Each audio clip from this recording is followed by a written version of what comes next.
এটাতে তো সকলেই জর্জরিত।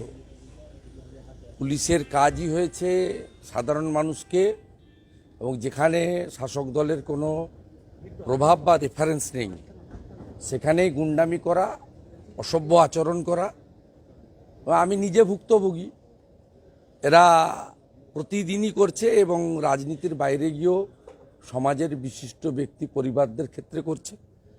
এবং এই পুলিশের নতুন নাম হচ্ছে মমতা পুলিশ।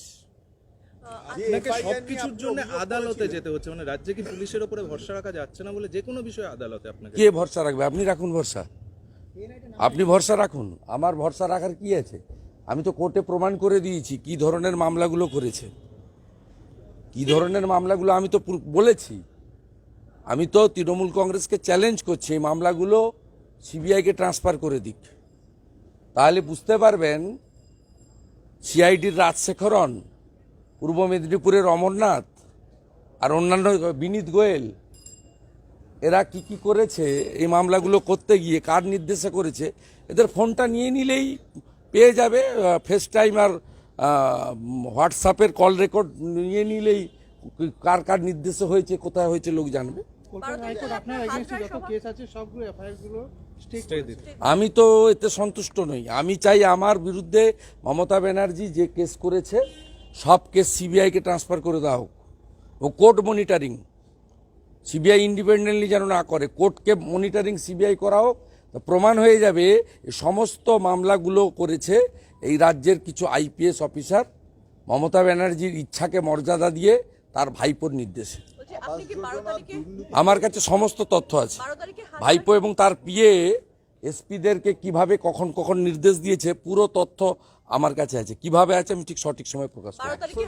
কাজের টাকা নিয়ে রাজ্য সরকার মানে খুব হঠাৎই উচ্ছ্বসিত হয়ে পড়েছিল যে তারা টাকা পেয়ে গেছে।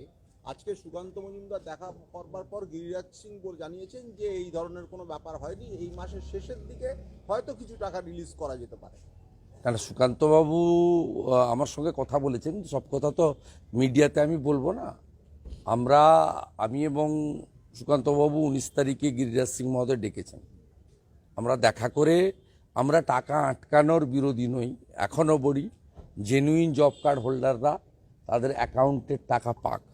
আমাদের আপত্তি হচ্ছে ফেক অ্যাকাউন্টের এগেনস্টে। কেরালায় আছে, কর্ণাটকে আছে, আমি অ্যাকাউন্ট নম্বর দিয়েছি। বাংলাদেশের লোক টাকা নিয়ে চলে যাচ্ছে, মুর্শিদাবাদ জেলায় ঘটেছে। আজকে 9.5 লক্ষ জব কার্ড বাতিল হয়েছে আধারের সঙ্গে লিঙ্ক করতে গিয়ে গত 3 মাসে। আপনারা তো এগুলো দেখান না, বলেন না। এই ভুয়া জব কার্ডে টাকা দেবে কেন? ভারত সরকার টাকা দেবে কেন? আমাদের আপত্তিটা ওখানে। আর যেটা সিরিয়াস অ্যালিগেশন সেটা হচ্ছে মেটেরিয়াল সাপ্লাইয়ের ক্ষেত্রে আমাদের ভীষণ আপত্তি আছে। এটা সিবিআইকে হ্যান্ডওভার করা উচিত। Matter sub judice. আমি নিজে পিল করেছি কারণ দক্ষিণ 24 পরগনা, দক্ষিণ দিনাজপুর, উত্তর দিনাজপুর, হুগলি, উত্তর 24 পরগনা, আমি 7-8 জন ডিএমকে জানি যারা এই ম্যাল প্র্যাকটিসের সঙ্গে নিজেরা যুক্ত। শুধু নির্মাণ সহায়কদের একটা বড় অংশ নয়, বিডিওরা শুধু নয়, তৃণমূলের পঞ্চায়েতরা নয়, এর সঙ্গে যুক্ত। দক্ষিণ ভারতের কোম্পানি 250 কোটি টাকার গাছ সাপ্লাই করে দিয়ে চলে গেছে। মুখ্যমন্ত্রী নিজে যুক্ত এই করাপশনের সঙ্গে। কারণ 17 সালে তার যে উপদেষ্টা ছিলেন, যিনি আজকে পঞ্চায়েত মন্ত্রী, মাননীয় প্রদীপ মজুমদার, তিনি হর্টিকালচার কর্পোরেশনের, অ্যাগ্রো কর্পোরেশনের চেয়ারম্যান। তিনি নির্দেশ দিয়ে পাঠিয়েছিলেন অ্যাগ্রো কর্পোরেশন থেকে যাতে বিনা টেন্ডারে মানরেগার গাছ সাপ্লাই করা হয়। আমার কাছে ডকুমেন্ট আছে। মুখ্যমন্ত্রী নিজে, তার যে উপদেষ্টা ছিলেন তিনি ইনভলভ 17 সালে। আমি তো হাইকোর্টকে সব জানিয়েছি, পাবলিক ইন্টারেস্ট এবং মেটেরিয়াল সাপ্লাইয়ের উপরে সিবিআই ইনভেস্টিগেশন হওয়া উচিত। যেটা ইতিমধ্যে একজন আইএস অ্যারেস্ট হয়েছে, আপনারা জানেন, বিহারে এই মানরেগাতে। পশ্চিমবঙ্গে 8 থেকে 10 জন আইএস এবং বড় অংশের পঞ্চায়েতের কর্মকর্তাই করাপশনের সঙ্গে যুক্ত।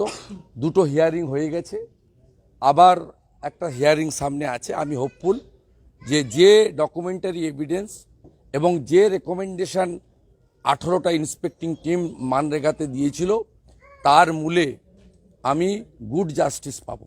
বলছি দিল্লিতে আপনারা 12 সর্বদলীয় তারিখে যে সভা করবেন সেই সভায় আপনারা কি প্রতিনিধি দল বলবেন? পাঠানোর ব্যাপারে কি বলবেন আপনারা সভার মূল চট্টোপাধ্যায় আপনার সঙ্গে কথা বলেছেন? আপনারা নাচতে থাকুন, অন্যভাবে নেবেন না। শোভনদেব চট্টোপাধ্যায় ফোন করেছেন, তিনি ফোন লিক করেছেন, এই যে প্রদীপ মজুমদার লিক করেছেন কাল, আমার সঙ্গে কথা হয়ে গেছে। প্রদীপ মজুমদার গতকাল এবং গত পরশু 4 বার ফোন করেছে গিরিরাজ সিংকে, 4 বারই ফোন ধরেনি। আমি বলছি অন রেকর্ড, শোনাবেন গিয়ে। 5ম বার ভদ্রতার খাতিরে রিং ব্যাক করেছে। এদেরকে কি করে সোজা করতে হয় আমরা সেটা জানি, বাকিটা আমি 19 তারিখ দিল্লিতে করি। বলছি 12 তারিখের সভার মূল বিষয় কি হবে, মূল ইস্যু কি হবে? 12 তারিখে হাজরায় যে হাজরার সভা সভা। করবেন মূল বিষয় কি হবে, মূল ইস্যু কি হবে সেই সভার? ডায়মন্ড হারবারে আমাদের সবার উপর আক্রমণের প্রতিবাদ হবে, আর দ্বিতীয় চোর ধরো জেল ভরো। প্রায় 42,000 শিক্ষকের শিক্ষিকার বেআইনিভাবে নিয়োগ হওয়া, 21,000 তো বলেই দিয়েছে, বাকি প্রাইমারি প্যানেলও অবৈধ প্রায় হওয়ার বুথে। এরপরে তো স্রোত যাবে কালীঘাটের দিকে, আমরা একটু উদ্বোধনটা করে দিয়ে আসবো। হাজার হাজার যারা টাকা দিয়ে চাকরি পেয়েছিলেন, যাদেরকে তৃণমূল বলেছিল ফাঁকা খাতা দিলেই চাকরি হবে, এক্সচেঞ্জ অফ 12 লাখ 15 লাখ 18 লাখ, সেই লোকগুলো চাকরি যাবে, চাকরি যাওয়া শুরু হয়েছে। এই সংখ্যাটা বিরাট হবে, তারা তো ওই দিকে যাবেই টাকা ফেরত চাওয়ার দাবিতে, সব টাকা তো ওখানে গেছে। তা সেইটি উদ্বোধনটা 12 তারিখে আমরা করে দেবো হাজরা মোড়ে। আমরা জানি পারমিশন দেবে না, তার জন্য তার আগেই ব্যবস্থা নিয়েছি। গুজরাটে জিতলেন, গুজরাটে এই যে হিমাচল প্রদেশ রেজাল্ট, হারালেন। আপনিও 150 আসনের কথা বলেছিলেন, আজকে তার বেশি। না, সে তো মিলবেই, কারণ প্রথমত গুজরাটে মানুষ বিকাশের পক্ষে, এবং সেখানে শুধু তাই নয়, আপনারা সব সময় অনেকেই সংকীর্ণতা সাম্প্রদায়িকতার বেড়াজালে ফেলেন বিজেপিকে। গুজরাটে সংখ্যালঘু এলাকার সিটগুলোতেও ভারতীয় জনতা পার্টি বিপুল ভোটে জিতেছে, এবং দ্রৌপদী মুর্মুকে নরেন্দ্র মোদী স্বীকৃতি দেওয়ার ফল হাতে নাতে গুজরাটে বিজেপি আমরা পেয়েছি। 27টা রিজার্ভ এসটি সিট ছিল, 23টা সিট থেকে বিজেপির ক্যান্ডিডেটরা জিতেছে, যেটা কখনো হয়নি। এসটি সিটে আমরা সবসময় একটা ব্যালেন্সিং জায়গায় থাকতো, লড়াই হতো, 50-50 হতো বা কম বেশি হতো। তো গুজরাটে সব ধর্ম বর্ণ নির্বিশেষে মানুষ বিকাশবাদের পক্ষে ভোট দিয়েছে, জাতিবাদ, পরিবারবাদ আর কাটমানির বিরুদ্ধে বিকাশের পক্ষে মানুষ রায় দিয়েছে। নির্বাচনের আগে একটা বড় সিগন্যাল, মানে 24 আগলি বার 400 পার, 24-এ কেউ থাকবে না, নরেন্দ্র মোদীর কোনো বিকল্প নেই। 24 অব্দি অত দূর যাচ্ছেন কেন? কংগ্রেস না থাকবে। হিমাচলে কেন এই অবস্থা হলো? হিমাচলে কি অবস্থা হয়েছে? হিমাচলে তো এখনো পিছিয়ে। হিমাচলে ভারতীয় প্রতিবারে সরকার বদল হয় 5 বছর অন্তর, এবং হিমাচলে আভ্যন্তরীণ কি হয়েছে সেটা সেখানকার নেতৃত্ব পোস্টমর্টম করে নিশ্চয়ই জানাবে। আরেকটু বেটার রেজাল্ট হওয়া হয়তো উচিত ছিল। ছোট ছোট অ্যাসেম্বলি আছে, কয়েকটা জায়গায় ইন্ডিপেন্ডেন্টরাও ফ্যাক্টর হয়েছে আমার যা অবজারভেশন। এবার পার্টির যেখানে প্রভারী আছেন, স্টেট প্রেসিডেন্ট আছেন, আউটগোয়িং চিফ মিনিস্টার আছেন, সেন্ট্রাল লিডারশিপ সবাই পোস্টমর্টম করে ফাইন্ডিংস বের করবে, আপনারা সঠিক সময় সেটা জানতে পারবেন। কিন্তু অ্যাজ এ পলিটিক্যাল ওয়ার্কার আমি বলতে পারি 4-5টা তো লাগবে, 29, 26 + 3 তো আমাদেরই লোক। মধ্যপ্রদেশের মতো 5-6 মাস ওয়েট করতে হবে, হয়ে যাবে সরকার। সরকার হয়ে যাবে। জয়রাম ঠাকুর নিজে 38,000 ভোটে জিতেছে, চিন্তার কোনো কারণ নেই। হিমাচলে সংখ্যাগরিষ্ঠ থাকা সত্ত্বেও কংগ্রেস যেভাবে আতঙ্কে ভুগছে, এখন থেকে বিধায়কদের তাদেরকে জয়রাম ঠাকুরজি একটু আগেই প্রেসে বলেছেন বিজেপিকে নিয়ে ভয় করার আপনার কোনো কারণ নেই, আপনি আপনার নিজেদের লোকের কাছ থেকে সাবধান থাকুন। অতএব আপনি নিশ্চিত থাকুন, মধ্যপ্রদেশের মতো 2-4 মাস লাগবে। গুজরাটে এই যে জয়টা, এটা কি বাংলায় কিভাবে বাংলার প্রভাব কর্মীরা পড়বে আরো এবং বেশি উজ্জীবিত হবে? আপনাদের যারা কর্মীরা রয়েছেন তারা কি উজ্জীবিত হবে? সবাই তো আবির খেলছে, বিজয় মিছিল বেরিয়েছে শতাধিক জায়গায়, লাড্ডু বিতরণ হয়েছে, সোশ্যাল মিডিয়াতে পোস্ট হচ্ছে, কনগ্র্যাচুলেশন টু মোদিজি হচ্ছে, মোদিজিকে সবাই ক্রেডিট দিচ্ছে, এবং সবাই আশায় বুক বাঁধছে যে এখানেও একই জিনিস আমরা যখন কোনো বড় নির্বাচন হবে দেখতে পাবো। আরেকবার বলি যে পরিষদীয় দল পাঠানোর ব্যাপারে শোভনদাস যেটা বলেছেন যে আপনি যে সরকারি প্রস্তাব সেই প্রস্তাব আপনি পাঠান। হ্যাঁ, সরকারি প্রস্তাব তো পাঠাতে হবে। পাঠিয়ে আমি তো কোম্পানির কর্মচারী নই, বিজেপি কোনো কোম্পানি নয় যে আমাকে বললো আমি সঙ্গে সঙ্গে হ্যাঁ বলে দেবো। আমার 70 জন এমএলএ প্রথম বসবে, তারা একটা সিদ্ধান্ত নেবে, সেই সিদ্ধান্ত যাবে পার্টির কাছে, পার্টির প্রভারী ইনচার্জ আছে, তাদের ছুঁয়ে নিয়ে সিদ্ধান্ত হবে। এটা মমতা ব্যানার্জির কোম্পানি নয় যে পিসিকে জিজ্ঞেস করলাম আর ভাইপোকে জিজ্ঞেস করলাম হয়ে গেল 1 মিনিটে। এটা বিজেপিতে হয় না। বিজেপি বিজেপি মিনস একটা পলিটিক্যাল সিস্টেমে ক্যাডার বেস পার্টি। সেটা কি পাঠিয়েছেন? সেটা কি এখনো পাইনি। বলছি আপ জাতীয় পার্টির জায়গায় উঠে কি পাবে, কেন পাবে? এরা মুখ্যমন্ত্রী সংবিধানের দিন সংবিধান দিবসের আগের দিন দাঁড়িয়ে অনেক কথা বলেছেন, আপনারা শুনেছেন। তারপরেই 3 ডিসেম্বর বিশ্ব প্রতিবন্ধী দিবস ছিল। নদিয়া জেলার তেহট্টতে একটা অনুষ্ঠান হচ্ছে, সেই অনুষ্ঠানের কার্ড দেখলে আপনি অবাক হয়ে যাবেন। সে কার্ডের নাম হচ্ছে উজ্জ্বল বিশ্বাস প্রথম, মহুয়া মৈত্র দ্বিতীয়, মানিক ভট্টাচার্য জেলে থাকা তৃতীয়, তাপস সাহা চতুর্থ, রুকবানুর রহমান পঞ্চম,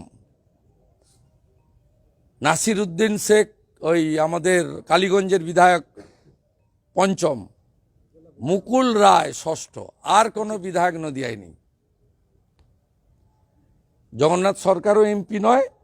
পার্থসারথী চ্যাটার্জি থেকে শুরু করে বঙ্কিম ঘোষ থেকে অসীম সরকার, অম্বিকা রায়, অসীম বিশ্বাস, আশিস বিশ্বাস, ডক্টর মুকুটমণি অধিকারী, এরা কেউ এমএলএ নয়। যে সরকার তার মানসিকতার পরিবর্তন এখনো ঘটায়নি, সেই সরকারের সঙ্গে কেন ভাব ভালোবাসা করতে যাব? বলছি আপের আমরা এই রাজ্যে উন্নয়ন চাই, কিন্তু এজেন্সিটা যেন রাজ্য সরকারের লোক না আসে। সব টাকা ভাইপোর কাছে সাইফন হয়ে যায়। আপনার মদের বোতল থেকে কি হচ্ছে খবর নেন, আর কিছু চাই খোঁজ নিতে হবে। আপ জাতীয় পার্টির তকমা পাচ্ছে আর কি, সেটাকে কিভাবে দেখছেন? আপের এই উঠে আসা বহুদলীয় গণতন্ত্রে যে কোনো রাজনৈতিক দল মানুষের সমর্থনে আঞ্চলিক দলের সৃষ্টি হতে পারে, সে দল পরবর্তীকালে জাতীয় দল হতে পারে। মানুষ যা চাইবে তাই হওয়া উচিত। এবং আমাদের দেশে বহুদলীয় গণতন্ত্র, এবং এখানে সংবিধান পরিচালিত হয় for the people, by the people, of the people. সেক্ষেত্রে আপনি সাংবাদিক বা আমি শুভেন্দু অধিকারী পাবলিক রিপ্রেজেন্টেটিভ, আমরা কি চাইলাম সেটা বড় কথা না। মানুষ যা চাইবেন তাই হবে। ইলেকশন কমিশনের যে সিস্টেম আছে তাতে percentage of vote, number of MLS, এগুলোর উপর নির্ভর করে কোন দল ন্যাশনাল লেভেলে থাকবে, কোন দল রিজিওনাল পার্টি হবে। সেই প্রফরমায় যে পড়বে সে হবে, এটা নিয়ে আলাদা করে উৎসাহিত হওয়ারও কিছু নেই, আবার দুঃখিত হওয়ারও কিছু। চিংড়িহাটাতে একটা অ্যাক্সিডেন্ট হয়েছে, সেখানে 7 জন আহত। বারবার চিংড়িহাটা এই ধরনের দুর্ঘটনা ঘটছে। মমতা বন্দ্যোপাধ্যায় নিজে উদ্বেগ প্রকাশ করেছেন, কিন্তু এই ধরনের ঘটনা রোখা যাচ্ছে না। পুলিশের ভূমিকাটা কি দেখছেন এখানে? পুলিশের কি ভূমিকা হবে? পুলিশের ভূমিকা তো আমি নিজে 14টা আমাকে কেস দিয়েছে। 6ই মে মমতা ব্যানার্জি মুখ্যমন্ত্রী হয়েছে, 5ই মে, 6ই মে আমাকে ট্রাফিক রুলস ভায়োলেশনের কেস দিয়েছে। আমি 11,000 টাকা জমা দিয়েছি, আর 3টে পাইনি, পেলে দিয়ে আসবো আবার গিয়ে। মমতা ব্যানার্জির খুব অভাব চলছে, দিয়ে দিতে পারছেন না। আমি যত ফাইন করবে দিয়ে আসবো। আর আমি সিপিকে বলেছি ডকুমেন্ট দেন, সিপি আমাকে ডকুমেন্ট দিতে পারছেন না, পারবেনও না। আর সাধারণভাবে ট্রাফিক পুলিশ নিয়ন্ত্রণ করার জন্য যা যা, কোথাও দেখুন, আপনি কাল সকালবেলা রবীন্দ্র সরোবরে চলে যান, আমফানের পরে সিসিটিভিগুলো ভেঙে পড়েছিল, এখনও পড়ে আছে। কোথাও কোনো সিস্টেম নেই। সিস্টেম একটাই, পিসিকে সন্তুষ্ট করো, ভাইপোর তাবেদারি করো। পিসি কখন এয়ারপোর্ট যাচ্ছে, ভাইপো কখন এয়ারপোর্ট থেকে কাদাপাড়া থেকে আসছে, এর ব্যবস্থা করো। এর বাইরে অন্য কিছু নেই। আমি মেদিনীপুর থেকে যখন কলকাতা আসি দিনের বেলা, তখন 4খানা স্পিডোমিটার থাকে বিরোধী দলনেতার গতি নিয়ন্ত্রণ করার জন্য, অমরনাথ বসিয়ে রেখেছে মমতা ব্যানার্জি তার ভাইপোর নির্দেশে। কিন্তু আমি যখনই পাস করে গেলাম, স্পিডোমিটার সঙ্গে সঙ্গে সরিয়ে নেওয়া হয়। আজকে যদি সত্যিকারের স্পিডোমিটার প্রপার ইউজ করা হতো, তাহলে তৃণমূলের সাংসদ আবু তাহেরের গাড়ি, একটা ছোট্ট 6 বছরের সংখ্যালঘু পরিবারের নিষ্পাপ বাচ্চাকে হত্যা করতে পারত না। এই অবস্থাটা পশ্চিমবঙ্গ হয়েছে, এক কথায় বলা যেতে পারে জঙ্গল রাজ। গুজরাট নির্বাচন শেষ হলো, ডিসেম্বর মাস চলছে, কি হতে পারে? 12, 14, 21 তিনটে দিন খুব গুরুত্বপূর্ণ। Wait and watch. खिलाफ जितने भी एफआईआर है वो सारे को अगेंस्ट में है, वो उसको स्टे कर दिया है, क्या कहना चाहिए? देखिए 21 की 5 में 2 मई की पहले शुभेंदु अधिकारी साफ सुथरा आदमी था, उसका खिलाफ एक ही एफआईआर नहीं था बंगाल में। जब ममता जी को मैं गिरा दिया नंदीग्राम का लड़ाई में, ममता जी 1956 वोट में मेरा पास उनको हारना पड़ी। उसका बाद ही एफआईआर का सिलसिला जारी हो गया। सब एफआईआर फर्जी एफआईआर है, पॉलिटिकली मोटिवेटेड है और अपोजिशन को वेंडेटा को विंडिक्टिव एटीट्यूड को नाते ये एफआईआर किया है। All FIR launch against me after 5 मई 2021। इसलिए तो साबित हो गया सब फेक एफआईआर है, फैब्रिकेटेड एफआईआर है, पॉलिटिकली मोटिवेटेड एफआईआर है। ये एफआईआर का कोई बेसिस नहीं है। इसलिए देश में अभी भी जुडिशियरी जिंदा है। जितना बार करेगा मैं जुडिशियरी के पास आऊंगा। काथी और हाजरा में आप परमिशन मिल गया है आपको? हाँ, मिलना तो चाहिए। जिस तरह से पिछले टाइम रायपुर में पहले 10 तारीख को परमिशन दे दिया, 11 तारीख को परमिशन उठा लिया। किस लिए उठा लिया? ममता जी बगल का डिस्ट्रिक्ट वेलपाड़ी में जाएगी, मैं तुरंत हाईकोर्ट में चला गया। मेरा अच्छा रैली हुआ। डायमंड हार्बर में किस तरीके से किया आप देख लिया, हरकत कैसा है। अगले दिन जितना पेंडल माइक जेटर सब साफ कर दिया गुंडा लोग ने, रोड ब्लॉकेट कर दिया। मेरा जो रूट था आमतोला, वो रूट में कोई ब्लॉकेट नहीं था। और दूसरा जो रूट था होटूगंज बोल के एरिया है, वहाँ ब्लॉकेट करके टीएमसी का एमएलए अपनी लीडरशिप के गुंडा लेकर ब्लॉकेट करके हमारी 20 से 30 गाड़ी को तोड़फोड़ किया, 15 आदमी को घायल किया। 3 आदमी अभी भी सब शेड्यूल कास्ट आदमी है, छोटा छोटा लड़का लड़की है। आज तो national schedule caste commission south 24 Pargana district police को नोटिस कर दिया। मैं नोटिस का कॉपी आपको भेज रहा हूँ। नोटिस कर दिया नेशनल एससी कमीशन, छोटा छोटा एससी लड़का और रोबिन सरदार बोल के एक आदमी को, एससी आदमी को बुरी तरह से चोट आया है, प्राइवेट हॉस्पिटल में दाखिल है। हमारी 44 कार्यकर्ता का अरेस्ट किया था, 27 को बेल मिल गया। अगले दिन बाकी 17 को बेल हियरिंग है। ये माहौल बंगाल में डेमोक्रेटिक माहौल नहीं है। इसलिए हाजरा मोड़ और कंटाई मीटिंग के लिए मैं परमिशन नहीं मिलेगा, मेरा मालूम है। इसलिए मैं कोर्ट में गया था, परमिशन मिल गया। अच्छा तरीके से हाजरा मोड़ में मीटिंग होगा। हाजरा मोड़ में 12 तारीख मीटिंग होगा, बिग रैली होगा। वहाँ से जो करप्टेड आदमी है बंगाल की चीफ मिनिस्टर, उनकी नेफ्यू, उसके खिलाफ हमारी आवाज बुलंद होगी। गुजरात में जिस तरह से जो मैंडेट लेके इस बार बीजेपी फिर से सत्ता में आई है, क्या कहना? ये मोदी जी का मैजिक है। सीधा सीधा मोदी जी का पक्ष में लहर है। ये विकासवाद का जीत है। परिवारवाद, तुष्टीकरण और भ्रष्टाचार, इसका खिलाफ ने गुजरात की जनता ने आज 3/4 मेजोरिटी बीजेपी को दे दिया। मैं बधाई देता हूं गुजरात की जनता को। दादा, क्या बंगाल में भी अब उसका लहर जिस तरह से गुजरात में? बंगाल का हालत दूसरा किस्म का है। दिसंबर- हर प्रदेश में इशू हालत अलग अलग होता है।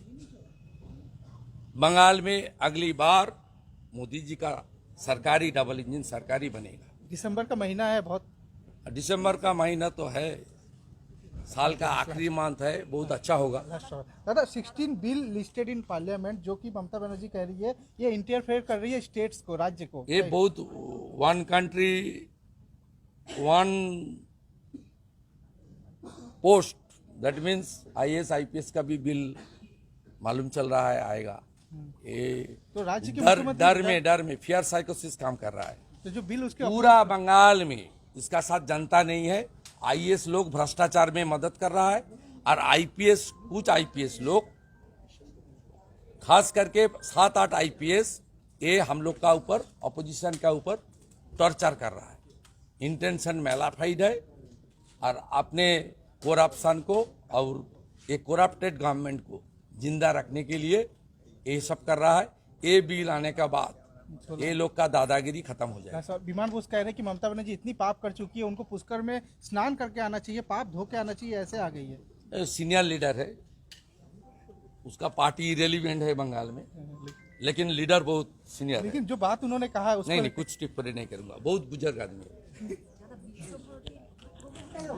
কম লজ্জাজনক ঘটনা এর আগে কোনোদিন ঘটেনি।